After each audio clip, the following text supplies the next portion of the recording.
will ask the chair to withdraw this ruling kung willing ka na. Pag makinig ka kay Congressman Dan Fernandez, ginagawa mo ito hindi para sa amin, kundi para sa mamamayang Pilipino. Please, tumabayag ka na sa executive session.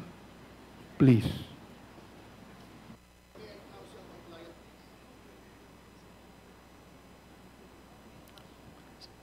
Mr. Chair, the resource speaker is asking for a time for herself. And I think when she said that, it's incumbent upon everybody to respect that. So let her think by herself. Huwag na nating isama itong mga nakapalibot dito. Nako-confuse yung bata eh. She's still so young. 24 years old. Di ba? Accepting so many... Cassandra, we wanted to help you. Really. Honestly. Sir, can we proceed? Please proceed. Don't allow Cassandra na malapitan po ng ano. I mean, bigyan po natin ng pagkakataon yung sinabi niya na she wanted to think about it herself. Okay? Can you, yung picture number 1, pakikita lang po natin. Pick 1, pakita lang natin. Cassandra, yan. I want to show you, para at least alam mo rin, Cassandra, that we have all the documents pertaining to the Whirlwind Corporation and the Lucky South 99. From 2022 up to present, executive assistant ka ng Whirlwind Corporation, and this was submitted sa PAGCOR. 2019, Lucky South 99, consultant ka na. 2023, nasa Lucky South 99 ka, outsourcing as authorized representative. And meron kang tinatawag ng 2021 up to present, yung Cape Forest. And this Cape Forest is very crucial to, Cassie. So we will be asking you sana din mamaya about this. But next picture, pakita po natin yung picture ng PIC 11. So sa PIC 11 po, picture 11,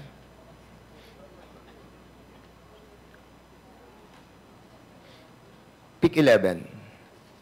Ito sa picture 11, hindi yan ang PIC 11.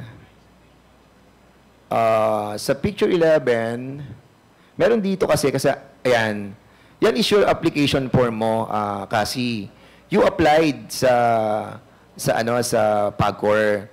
At pirma mo to, di ba, Catherine? Kasi, yun yung pirma mo, Tama? Pirma mo to, di ba? At this was submitted to PAGCOR. At nakalagay dito, I'm duly authorized to submit the application on behalf of the corporation, partnership, other business entity named as applicant. Okay? So, next picture. Picture 23. Picture 3. So, being the authorized representative, ikaw ang binigyan ng karapatan kung sino man ang mga kasamahan mo doon to issue checks. Ayan, tama. And this one, sa Lucky South Outsourcing Incorporated, November 29, 2023, nag-transmit ka by wire ng almost $200,000 doon sa PAGCOR. Ito ay pagkatapos ng meeting nyo kay Altenco. And I will try to ask Mr. Altenco about this. And also, during the time of, that is, I think, September 15, 2023, you issued also $100,000. Di ba? So, ito, ikaw rin na nagpadala. Altenco, Chairman, will you confirm that Ms. Cassandra Ong, together with Mr. Harry Roque, visited you in PAGCOR? But before you answer that, I want to ask Cassandra. Cassandra, kasi si Attorney Harry Roque was telling us that he is your lawyer. Who is your lawyer? Si Topacio ba or si Harry Roque? Sa Whirlwind lang po. Sa Whirlwind lang siya lawyer. Dito sa pagdating mo sa Congress, ang lawyer mo na ay si Attorney Topacio. Okay, that's good. Thank you for that answer. Happy ako, nakadinig na ako ng sagot mula kay Cassie. Al Tenco, will you confirm that you were able to talk to Cassie together with Attorney Harry Roque? Your Honor, yes. She went to the office together with, as I had narrated this before, together with Attorney Harry Roque sometime in July 2023.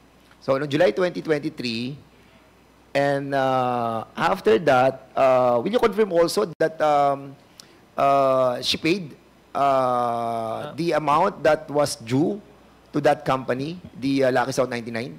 On that same day, so it was mali po yung, Your Honor, yun, iba po yung deposit slip na pinakikita ninyo Yeah, earlier. I know. Opo. These deposits are after. Yun na po yung succeeding Yes, deposits. correct. On that day, July 24, July 26, 2023, they made two payments on that day that we met. One in the amount of $50,000 US, paid in cash, and the other in the amount of $153,000 US. So that is the first payment. Two. First payment. So a total of $203,000 US po on that day that we Okay. met. Will you confirm that, Cassandra, that you paid that? We will. Don't be afraid. Huwag ka matakot.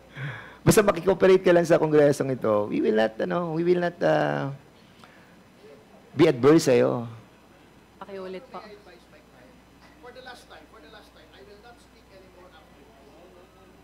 Cassandra, can you reply to what the query of this representation? Pakiulit po. Yeah, sige, go ahead. Pakiulit. Sige, go ahead. Pakiulit po.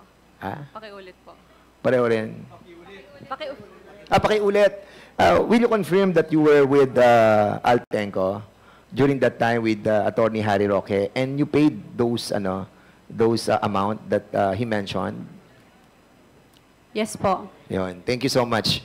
And those two cash deposit slip, November and September 15, 2023, in the amount of $100,000 and $200,000, you also transmitted this amount.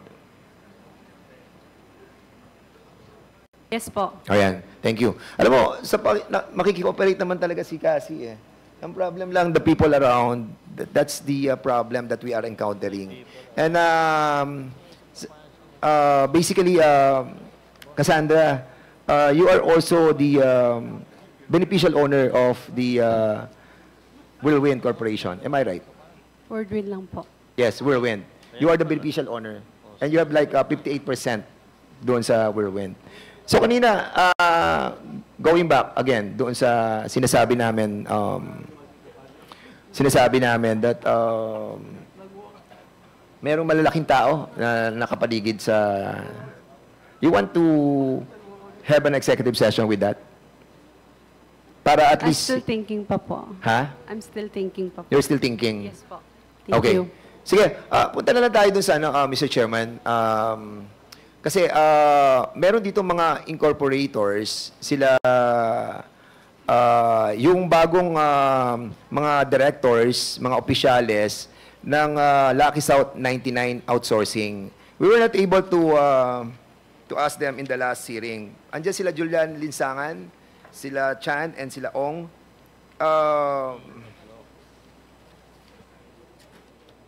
Sinasabi nyo na